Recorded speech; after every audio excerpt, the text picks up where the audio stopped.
Back here on HQ Spotlight, we are 5 days until a bunch of different things, including the election and the first college football playoff rankings, but also the NFL trade deadline is on this major Tuesday next week.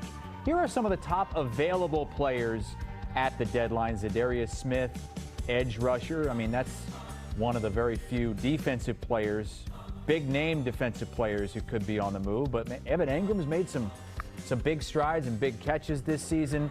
So let's play, matchmaker with a guy who was in this position back in the day. Look, I'm Josh Pate. I'm going to take the sunglasses off. I can't even see. I'm Josh Pate. Rick, who the hell are you? I am football future teller. So because of this segment, and Jetty Jones, someone who lives down here around Sanibel, came up with this great scheme or theme because I am predicting what's going to happen in the future.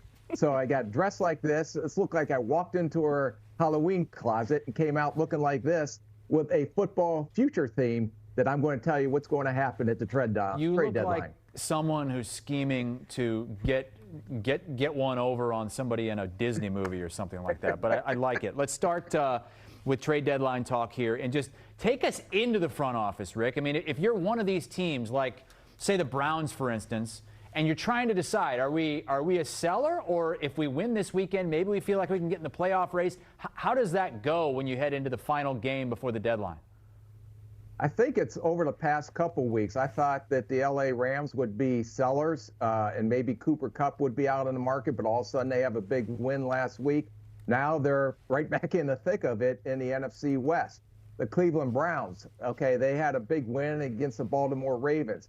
I think that teams will eventually decide whether they're buyers or sellers or do nothing at all. But if I'm in Cleveland's situation, and I know where we're at with the quarterback situation, what's coming up ahead, I am definitely going to try to accumulate as many draft picks as I possibly can and get rid of some assets. Well, you've got an asset in Za'Darius Smith who could be the next big name on the move before that deadline.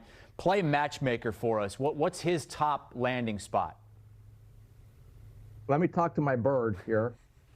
The bird says, Chris, I think the best spot for him would be the Detroit Lions. They lost Aiden Hutchinson. They're doing a lot more creative things on defense to create pressure. But to get a veteran who has 4 or 5 sacks, I think he can come in and contribute right away. Even though he's 32 years old, he still has enough juice in the tank to get pressure off the edge. And I think this would be a huge asset for the Detroit Lions. I even looked at Azeez Al-Jawlari, but I don't think you're going to get rid of a 24-year-old pass rusher because he's played very well since Thibodeau has been on injured reserve. Yeah, it makes a lot of sense there with Aiden Hutchinson out for what should be the rest of the season.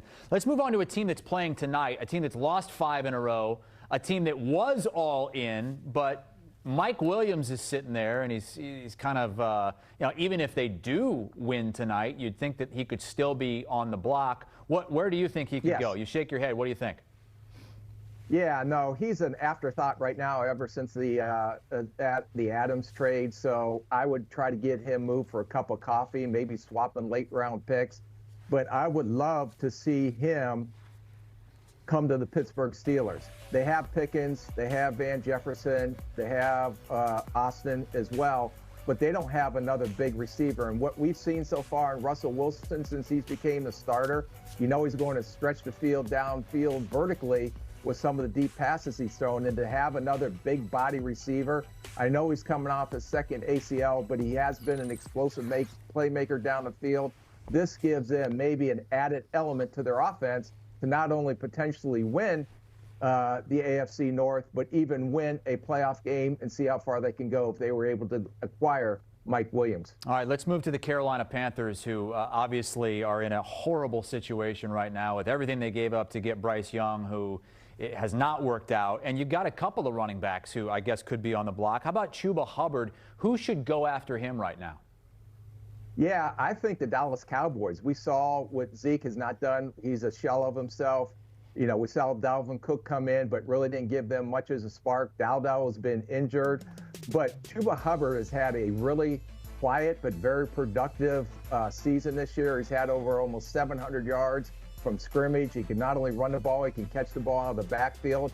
And if Dallas really wants to make a push, they're going to have to be able to run the ball better.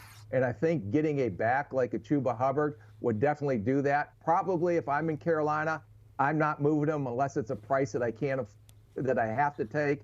I'd try to move Sanders, but Chuba Hubbard would be the running back that I would want. All right, Rick. Sorry, I know you can't take me seriously looking like this, but I really can't take you seriously looking like that. The football future teller. I am trying to tell you the future, Chris. Well, we're going to bring you back, and we're going to add in you? Is that Ryan Wilson dressed as Rick Spielman? How about that? Love it. Ryan Wilson is back as we hit some Heisman favorites and where they could end up in next season's draft. Nice hair.